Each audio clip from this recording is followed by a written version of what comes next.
ጤና ይስጥልን ውድ ተመልካቾቻችን ዳንኤል አጃማለኝ ከማለዳ ሚዲያ ዛሬ ከእውቁ የታሪክ ባለሙያ ፕሮፌሰር መሀመድ ሐሰን ጋር አጭር ቆይታ አድርገናል።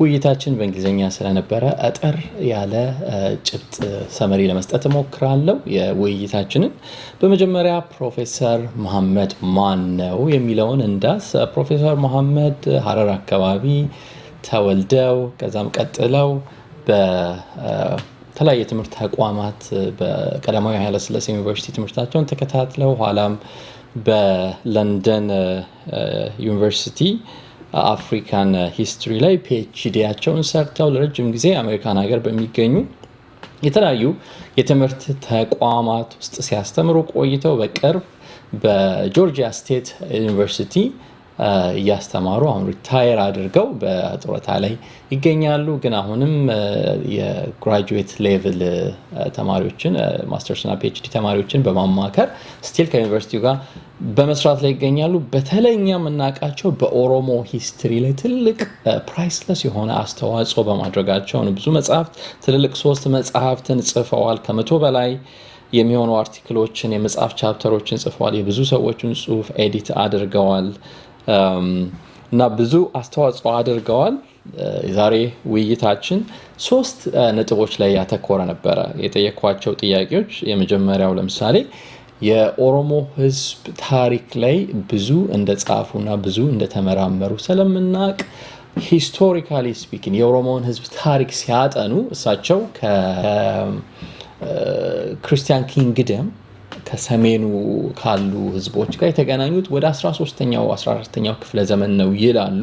በማስረጃ ደግፈው በመጨረሻ ላይ በጻፉት መጽሐፋቸው ግን ሁሉም የኦሮሞ ህዝብ አይደለም። የተወሰነው የኦሮሞ ክላን ኮንታክት አረገ በፓስቶራል የሚሉት ከዛ ደግሞ ሌሎች ታች የቀሩ በተለይ ደግሞ በ19ኛው ክፍለ ዘመን ከሚኒሊክ በፊት ጊቤ ኪንግደም የሚባሉ የራሳቸው 5 ኢንዲፔንደንት የኦሮሞ ስቴቶች እንደነበሩ ይናገራሉ። እና ይሄንን ሂስቶሪካሊ ስፒኪንግ ከ14ኛው ክፍለ ዘመን ጀምረን የኦሮሞን ህዝብ ታሪክ ግንኙነት ከፈጠረበት ከሰሜኑ ጋር ጀምሮ ያለውን ታሪክ ሲያዩ አሁን ያለበትን የኦሮሞ ህዝብ ያለበትን ሁኔታ እንዴት ያዩታል? የራሱን ባህል፣ የራሱን ቋንቋ፣ የራሱን ሳይኮሎጂ፣ የራሱን ማንነት የሚያሳድግበት የራሱ የሆነ መሬት ይዞ እንደዚህ አይነት ጥሩ ታይም ላይ ሆኖ ያውቃል ወይ የሚል ጥያቄ ነው የጠየኳቸው። ለሱም የሰጡኝ መልስ በተለይ ከአንድ ዓመት ከለውጡ በኋላ ጥሩ ተስፋ ይታያል። በአጠቃላይ ግን አንዳንድ ሰዎች ምንም ቢሆን ቲፒኤልኤፍ ወይም የኢህአዴግ መንግስት የኦሮሞ ባለውለታ ነው በተለይ እንደዚህ አይነት በራሳቸው መሬትና ቋንቋ የሚለው ስልጣንን በስርዓት ባያካፍልም ሰልፍ ሩል የራስን ህዝብ ራስን በራስ የማስተዳደር መብት ባይሰጠው የቋንቋና የባህል በራሱ መሬት ላይ የሚለውን ግን ይሄ መንግስት የኢህአዴግ ቲፒኤልኤፍ ሰጥቶታልና ትልቅ ውለታ ነው የሚሉ አሉና እሱን ለማንሳት ነበር የሞከርኩት። ግን በአጠቃላይ በተለይ ሰልፍ ሩል ስላልነበረ እውነተኛ ፌዴራሊዝም ስላልነበረ ያን ያህል የሚጋነን እንዳልሆነ አሁንም በተስፋ ደረጃ ላይ ነው ያለ የሚል መልስ ነው የሰጡኝ። ቀጥዬ ያቀረብኩላቸው ጥያቄ ስለ ሳይኮሎጂ ኦፍ ሪዘንትመንት ነው። በተለይ ጠቅላይ ሚኒስትር አብይ አንድ ጊዜ ሲናገሩ የሰማሁት የመጨቆንን ትርክት የጨቋኝ ተጨቋኝ የሚለው ነገር ይዘን ወደፊት መጓዝ አንችልም፣ ተበድለናል ምናምን የሚለው እውነት ሊሆን ይችላል፣ እውነት ነው። ነገር ግን እንተውና ወደፊት ብቻ የሚል አይነት እንደውም የአሜሪካን ሀገር ውስጥ የሚገኙ የጥቁሮችና የአይሁዶችን ታሪክ አወዳድረው ሁለቱም ተጨቁነዋል። ነገር ግን ጥቁሮች ወደ ፊት መሄድ ያልቻሉት እንደዚህ አይነት ሪዘንትመንት ሳይኮሎጂካሊ ይዟቸው ስላለ ነው ቨርሰስ አይሁዶች እሱን ስለተው የተሻለ ኑሮ ላይ ናቸው የሚል ወደዚህ አልገባም፣ አልስማማበትም። ሰፊ ነገር ማለት እንችላለን። ነገር ግን ይህንን ለማለት የፈለጉት የኦሮሞን ህዝብ ወይም የደቡቡን ህዝብ ለመንካት ይመስለኛል የመጨቆንን ታሪክ በአብዛኛው የሚያነሳና እሳቸውንም የጠየኳቸው ይህንን ጥያቄ ብዙ ጊዜ በጽሁፋቸው ላይ በደንብ እንግዲህ እንደውም አንድ ቦታ ላይ ከመጽሐፋቸው ወስጄ ኮት አድርጌላቸው ነበረ። እሳቸው የሚሉትን እንደ ኦሮሞ ህዝብ የተጨቆነ ዓለም ላይ አይኖርም የሚል እንደምታ ያለው አባባል ነበራቸው በታሪክ ታሪኩ እንደዛ የተጨቆነበት ዲስቶርትድ የሆነበት አንደር ቫልዩድ የሆነበት የሚሉት ነገር አለና ዋናው መንስኤ በእኛ ሀገር ታሪክ የጻፉ ሰዎች በተለይ የክርስቲያን መዋልን የነገስታት መዋልን የሚጽፉ ቄሶች አይነት የቤተ ክርስቲያን ሰዎች ስለነበሩ ከኦሮሞ ህዝብ ጋር ያላቸው የተቃርኖ አመለካከት ይሆናል። በተለይ አባ ባህሬን በጽሁፋቸው ላይ ሆነ ጊዜ ጠቅሰው ነበር። ይሄ ነው ታዋቂ ምሁራዊ ታሪካዊ ጽሁፍ ነው በኦሮሞ ህዝብ ላይ ዜና ሁለጋላ የሚለው ነገር ግን ሲጀምር ይሄንን የምጽፍበት ምክንያት የኦሮሞ ህዝብ የጠባዩን እንስሳነት ለመግደል ያለውን ፍላጎት ለማሳየት ነው ብለዋል። ሲጀምሩ ነግረውናል። እንደዚህ አይነት የተዛባ አመለካከት ይዘው እንደሚመጡ ጸሐፊዎች የሚል አይነት ነው። የኦሮሞ ህዝብ አጠቃላይ እንዴት እንደተበደለ በጣም ያጠኑና እዛ ላይ ያተኮሩ ስለነበሩ ይሄንን holding to the past የሚለው ይሄ ኋላውን ነገር ቁጭትን ይዞ ወደፊት መሄድ ይቻላል ወይ ብዬ ስጠይቃቸው የሰጡኝ መልስ እኛ እኮ አይደለንም እነሱ the glorious past የሚሉት ይሄ ያለፈውን ታላቂቷ ኢትዮጵያን የሚለውን ሲያመጡ ነው እኛ ካውንተር የምናረገው እንጂ እኛም እነሱም ታሪክ እንጀራ አይሆንም ጥለን ሀገር ወደ ማሳደግ ብንሄድ የሚል ጥሩ ፖይንት ሰጥተውኛል። ሌላ በመጨረሻ ያነሳሁላቸው ኢምፖርታንት ፖይንት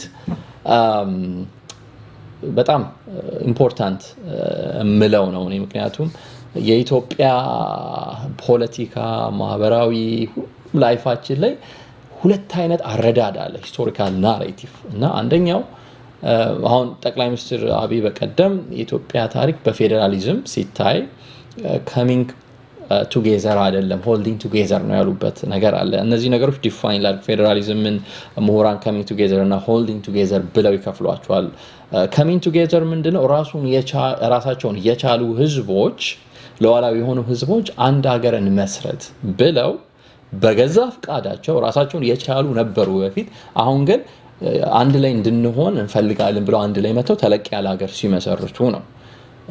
holding together ደግሞ ኦሬዲ ያለ አንድ ሀገር ለአስተዳደር እንዲመቸው በተለያየ ክልል ራሱን ከፋፍሎ ፌደራሊዝም ምን ሲሰራ ነውና አሁን ያለው የኢፌድሪ ህገ መንግስት የሚለው ከመግቢያው ላይ ራሳችንን የቻልን ነፃ ህዝቦች የራሳችን እድል በራሳችን የመወሰን መብታችንን ተጠቅመን አንድ ላይ መሆናችን ይጠቅመናል ስላልን የመጣ ነው የሚለው። ይሄ ክሊርሊ coming together ነው።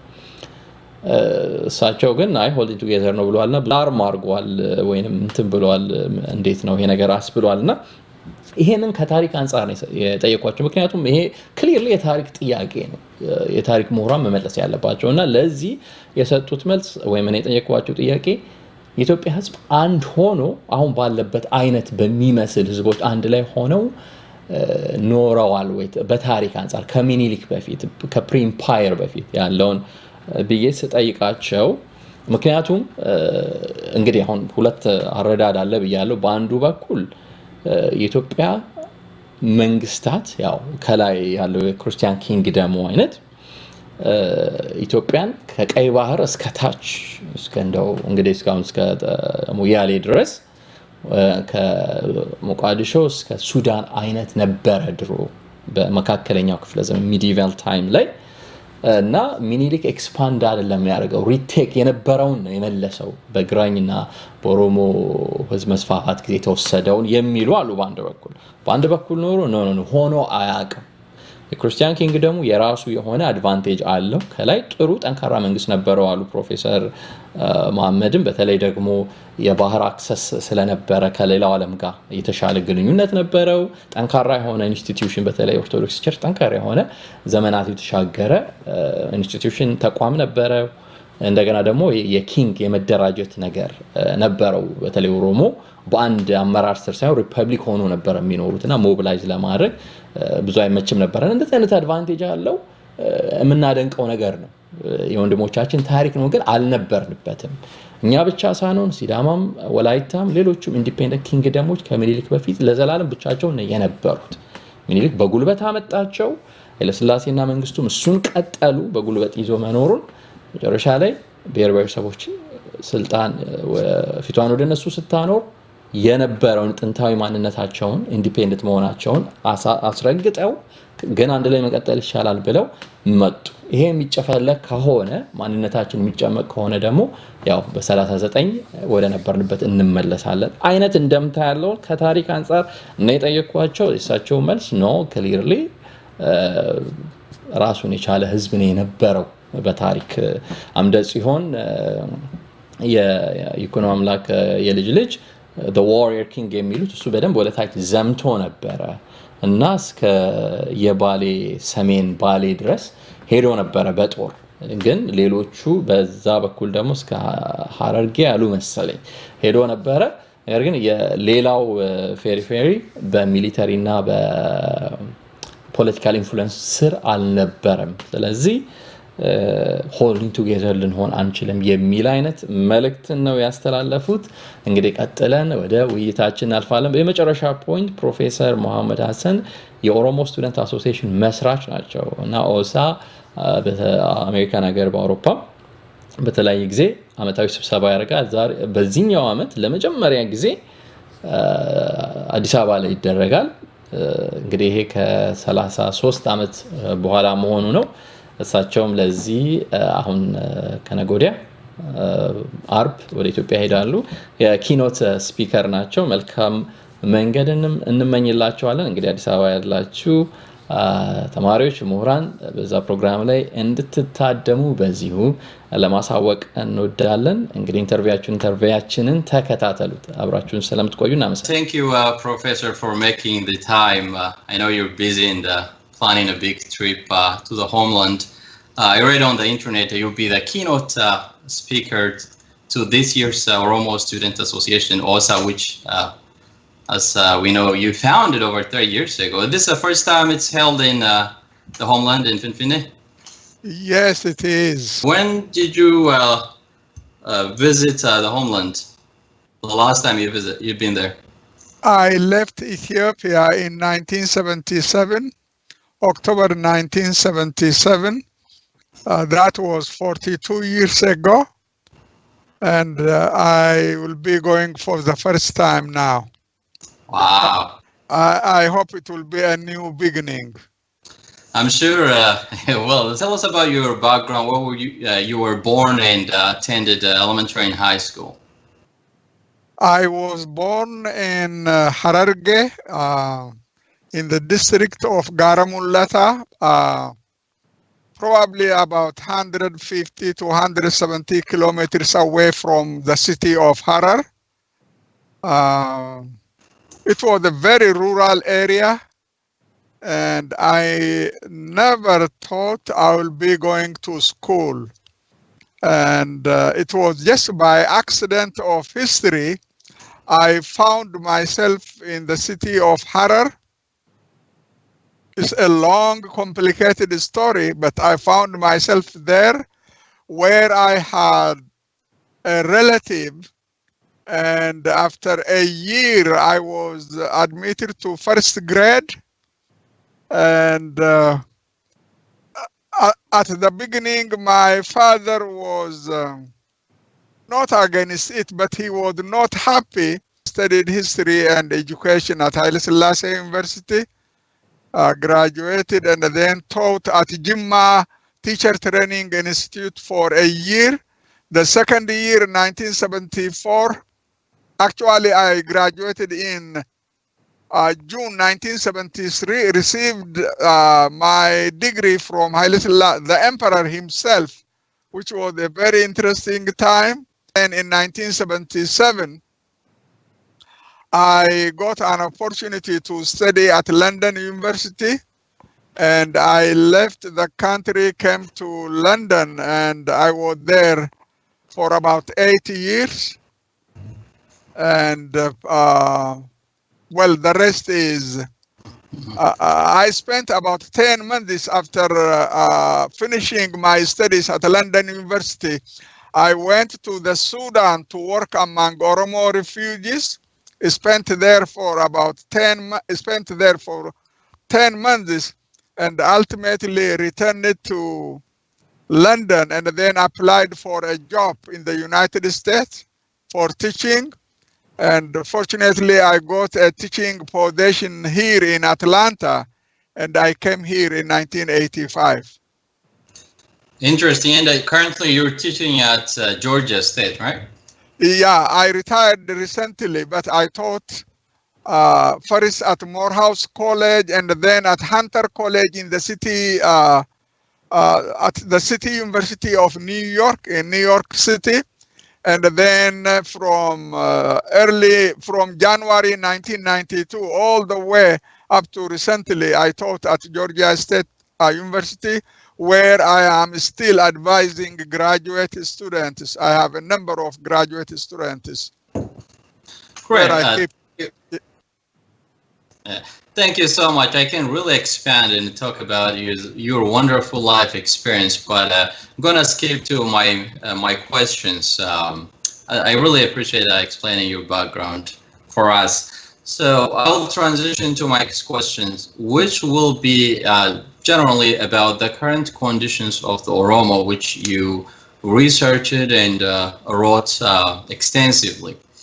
And my question is basically just get your take on the conditions we are in today, historically speaking. I want you to compare it, probably start to when we had the Oromos had contact with the Norse, which in your latest book you allege to be about 13th, 14th century. So historically speaking, how do you evaluate our condition is my question. But before you start answering, and as you think about my question, I want to expand this question by reading a few quotes from your book.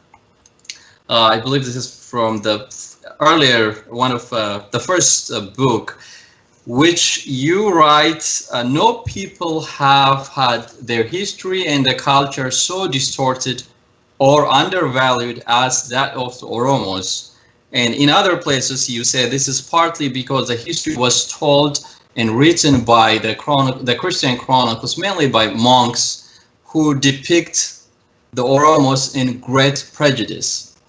And this brings in mind the infamous phrase of Abba Bahare, where he started with readiness to kill and the brutality of their manners quote.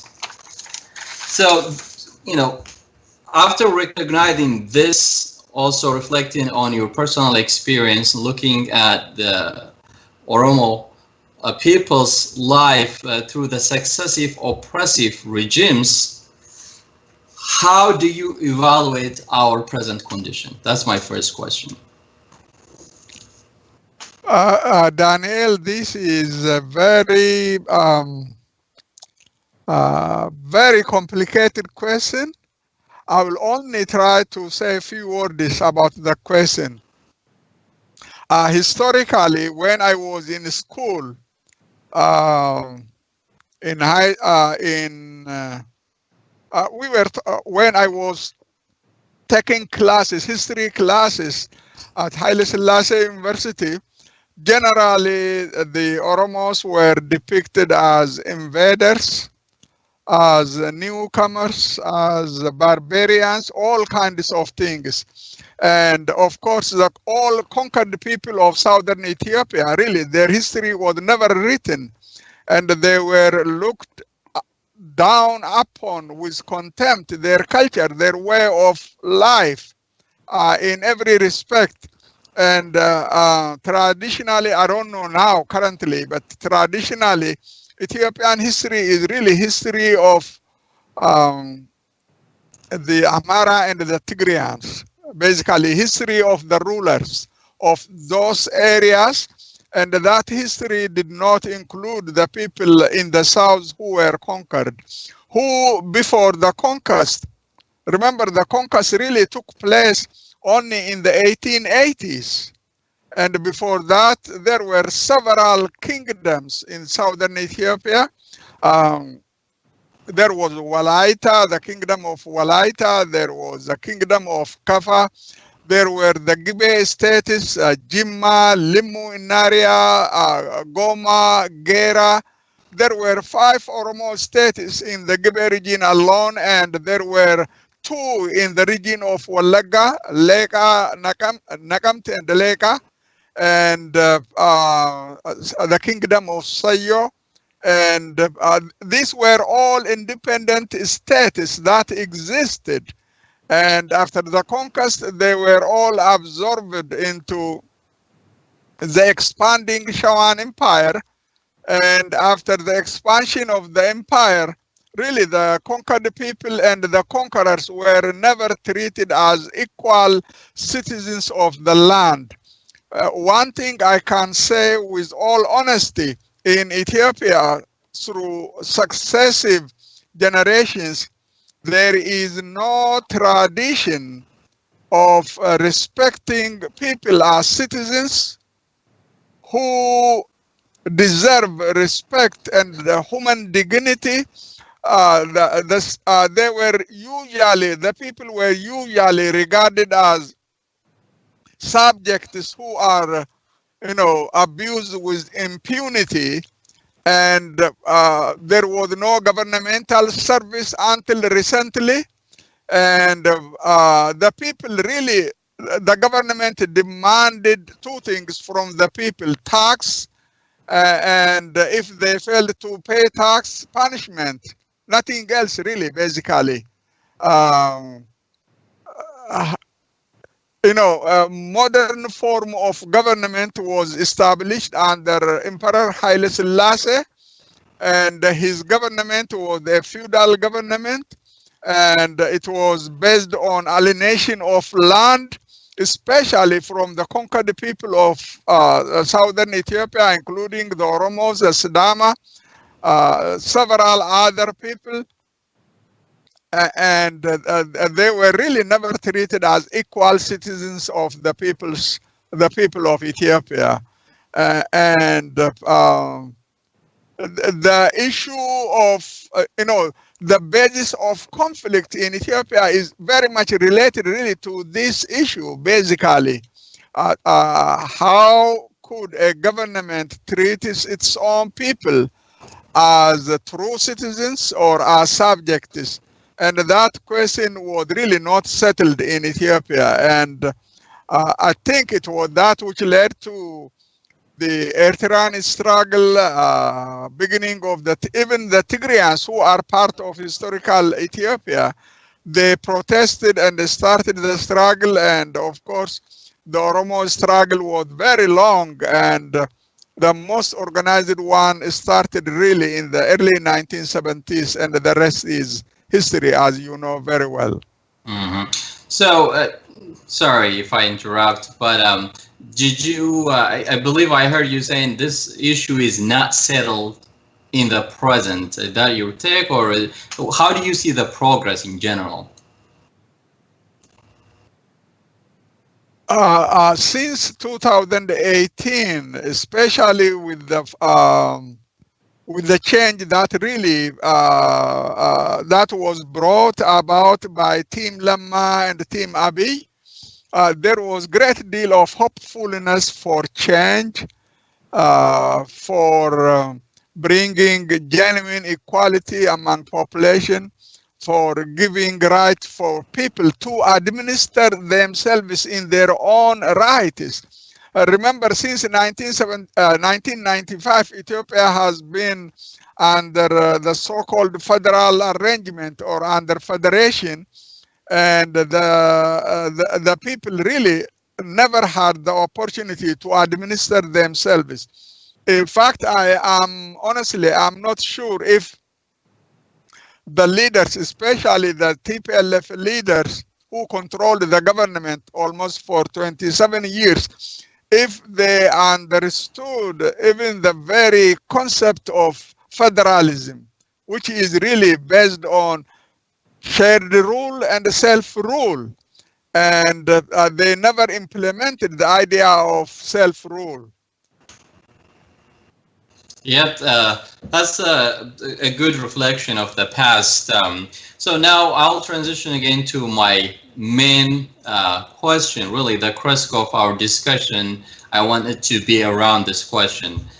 which I believe there are two historical narratives in Ethiopia that encapsulate everything from the private to public, economic, politics. The core of these two narratives revolves around in what form the people lived in pre-empire Ethiopia, that's pre-Menelik.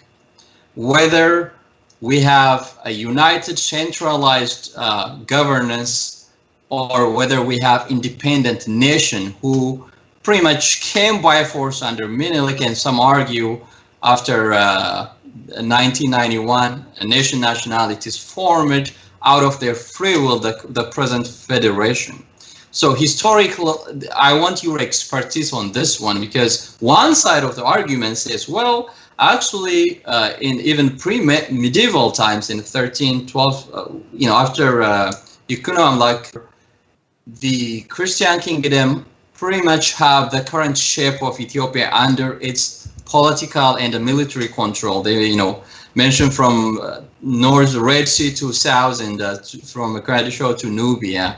Whereas historians like yourself allege, no, that was not the case, because there was this independent nation. So make a argument for your side of the argument for us.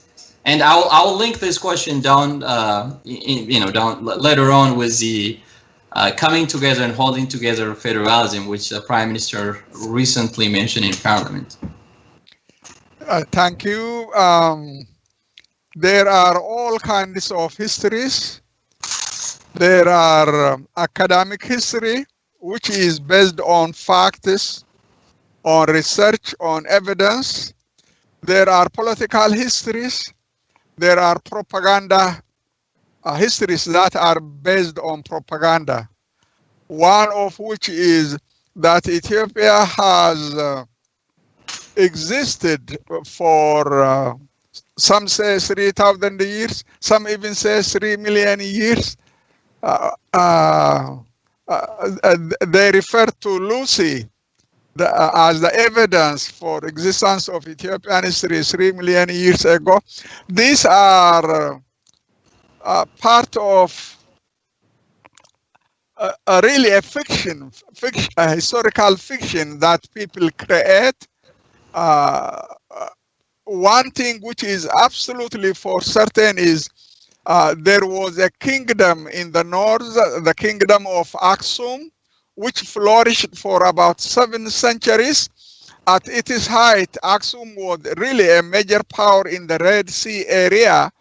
And the Aksumite, in terms of history, the Aksumite kingdom probably reached up to northern Wallo.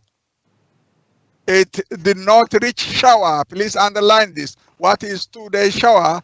And definitely did not reach west, what is today Western Oromia, Southern Oromia.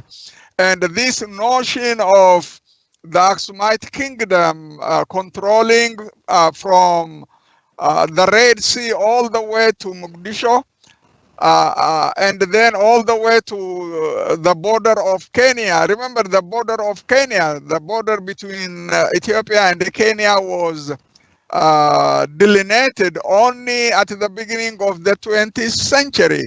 There was no country called Kenya.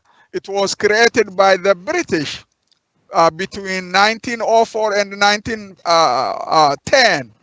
And Menelik's kingdom was expanding to the south starting in the 1870s.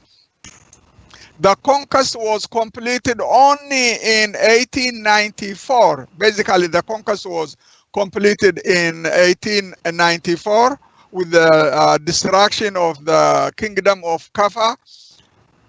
Here is the point. Before that conquest, there were a number of kingdoms in southern Ethiopia. There was the Muslim state of Harar, which existed independently. There were several Oromo republics, Gada republics that existed, and there were the status, the Gibe status, the Oromo Gibe status that I mentioned earlier. All these existed, and there were a number of other republics that existed, small republics that existed basically under traditional economy. So what evidence do we have that we have independent existence as a master of our destiny for southern people during medieval times? You mentioned earlier Yikonno Amlak, the founder of the kingdom of Shawa, and Amdesion was his grandson. And there is no doubt it was Amdesion who established a strong Christian kingdom in Shawa, and he expanded to the south. But please keep this thing in mind. His expansion focused into the areas of what is today Arsi, Western Hararge, the Charchar area, and probably may have reached northern Bali, the northern part of Bali. But it did not go beyond the lakes area, the regions of Lake Langano and the lakes region, and it definitely did not reach the southern areas further south, the Boran area, the Sidama area, and the Guji area. It did not reach, and it did not reach definitely the kingdom of Kafa. In your latest book, you adopted Taddessa Tamrat's map, which he pretty much shows this narrow map of, I believe, a medieval Christian kingdom. And most people confuse Bali with the current Bali. That, historically speaking, the same province or land that the book is referring? Historically, there was a province which was known as Bali, B-A-L-I, and it was what is today RC region, the northern areas of RC region. And people confuse historical Bali with modern Bali, the region that extends all the way up to Ganale River.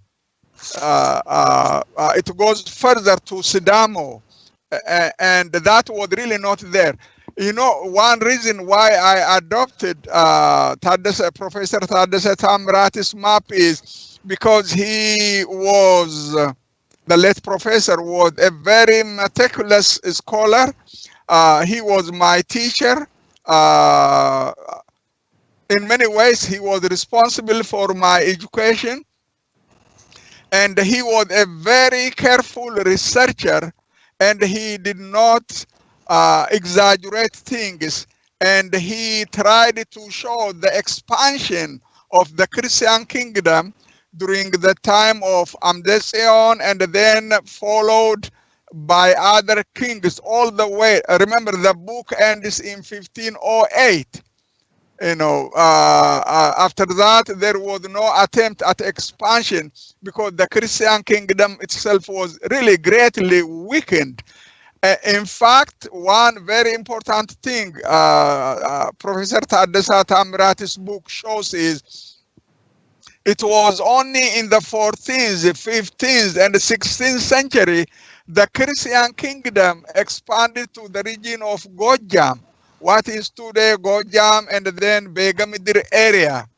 And remember, the Aksumite kingdom expanded from north to the south to Wallo areas, and then during the Zagwe period, they may have expanded a little bit up to northern Shawa, and then Yikonno Amlak established, and then the kingdom was slowly expanding, remember, over centuries.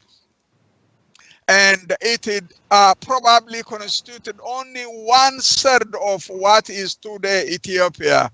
And this notion of the medieval Christian kingdom expanded all the way up to the border of Kenya, and then all the way to Mogadishu is really not history. It is a fiction created.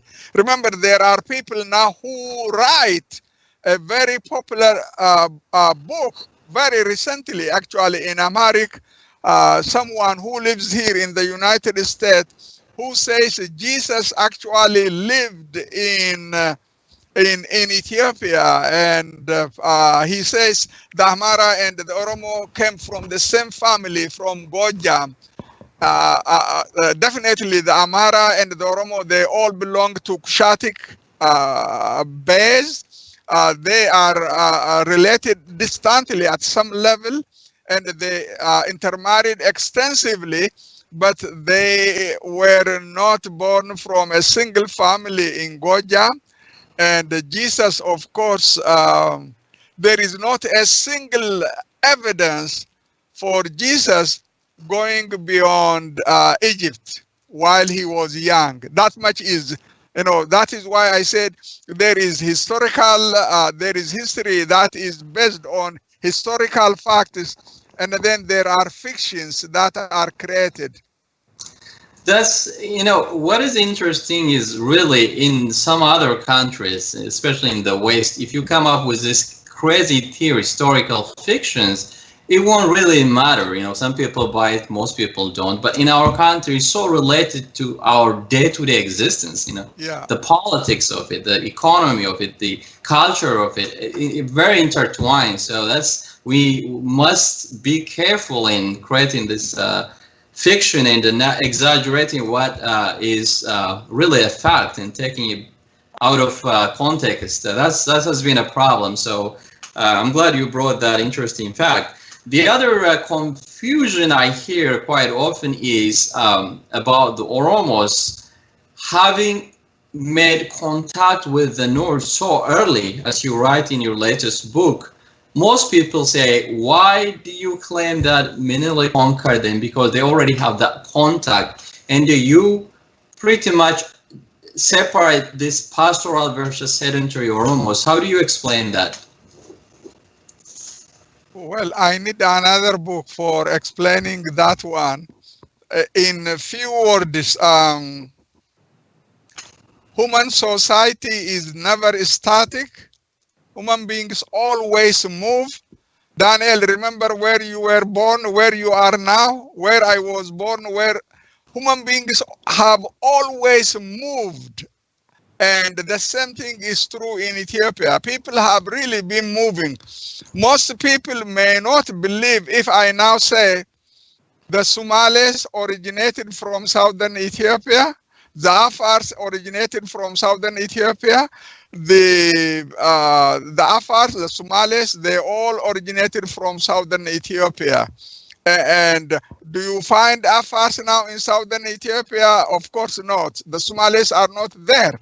They came back. The Somalis came back only in the 20th century. Now you find the Somalis in Sidamo, in Borana area, in Bale area, but this is very, very recent. But at least 3,000 years ago, probably 4,000 years ago, linguistic history clearly show that the Somalis, the Oromos, the Konso, the Sidama, these are all closely related population, and they lived in southern Ethiopia. And this notion of sudden arrival, it does not happen that way. It is a gradual process. Sometimes there are times when pastoralists move across, as it happened in Europe, as it happened in Asia, as well as in across Africa, actually. And people focus only on the region they know. Interesting. I'm getting to wrapping up my questions. As a final point, I want your fatherly advice, and as an expert, you see how our current politics is, getting really messy. And earlier you mentioned there are things that has not settled yet, specifically the two narratives that we keep bringing in everything we have in Ethiopia. So I guess my question would be, how do you did we hold to the resentment as an Oromo, as a southern people? I'm thinking of the Prime Minister's mentioning, speaking about the psychology of resentment. He brought up the Jewish people and the African Americans in the US, and he said the reason why African Americans did not advance is because they hold on to resentment versus the Jewish didn't. And in Ethiopia, how some people blame you, other scholars, and other Oromo politicians in not letting past, and still, we must acknowledge the past oppression, but right now things have improved. You're in power, you have your own land where you can develop your culture. So what do you think about this psychology of resentment? Are we holding on our past too much? I am not sure. It's if they do, it is not only the Oromo, the Sidama, the Walaita who holds to what happened in the past. Everyone in the region holds to the same thing. There are forces that say old Ethiopia, glorious Ethiopia has to be restored. I don't know how to define glorious Ethiopia. Definitely, the Christian kingdom has powerful emperors, well-known powerful emperors like Menelik, Haile Selassie, someone who traveled all over the world and became very, very famous. But for a country where probably 90% of the population up to 1940s, 50s were illiterate, the land where almost every few years countless number of people die of hunger, the land where our people still use the technology that was used by our great grandfathers, grandmothers, the land where most people still live in abject poverty. Probably about 8 million people today depend on food assistance from foreign countries. And I just personally cannot really understand why people talk about glorious past. Definitely, the Christian kingdom has its own unique history, very impressive history. It was basically history of kings. And the common people really did not have any voice in that system. They were very much oppressed. These are all matters of history. There is no purpose in sticking, in holding to this. What is important is really to move beyond this and start a better system, better governance, respect for human dignity, respect for human rights, and opening up the economy, allowing people to flourish economically, politically, culturally. And this notion of, as I see, I may be, I'm far away, but the old mentality of centralized power, where a decision for everything, for hiring a guard in Ogaden was made in Addis Ababa. Under that type of system, you can't really expect any change. There may be change of government, but in terms of attitude, in terms of respecting human rights, in terms of democratic rights, basic democratic rights. Most governments in the Western world, now in Asia, they don't kill their own population. And in Africa, of course, the story is very different. And the Ethiopian example is really not that different from that of other African countries. Individuals, of course, everywhere kill each other.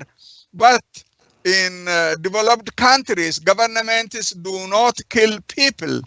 It's only those who take lives, who harm others, who are punished, who are imprisoned, and if they are sentenced to death, it is the court that decides on it, and it is not the head of government that really decides on that kind of things. The point I'm trying, probably I may confuse your audience, is basically the governmental structure that existed in Ethiopia. It never, I can use this word fairly, it did not respect the rights of its citizens, period, about this aspect. And for the last 27, now 28 years, there is a federal arrangement in the country, and as I mentioned earlier, for a long time, federalism, the federation, really, the concept was never properly implemented. Now there are so many political forces that are out to dismantle. They don't make it a secret. They wanted to destroy even that notion of arrangement. And then what is the response they have for another kind of federal arrangement? They say it will be a federal arrangement, but it will be a regional arrangement. And a regional arrangement is nothing but a return to old provincial administration. And it was that old provincial administration which was really at the basis of all the conflicts that have lasted for 50 years. And only if people want to engulf that area with another 50 or 100-year conflict would really people go back to the old way. The better way is to improve the existing federal arrangement and make it work instead of getting rid of everything. You know, one final point in Ethiopia in my own lifetime, when Haile Selassie was overthrown, the military simply destroyed everything, the little that were built during the 1950s, 60s. Basically, the 2 decades of little development were eliminated by the military regime.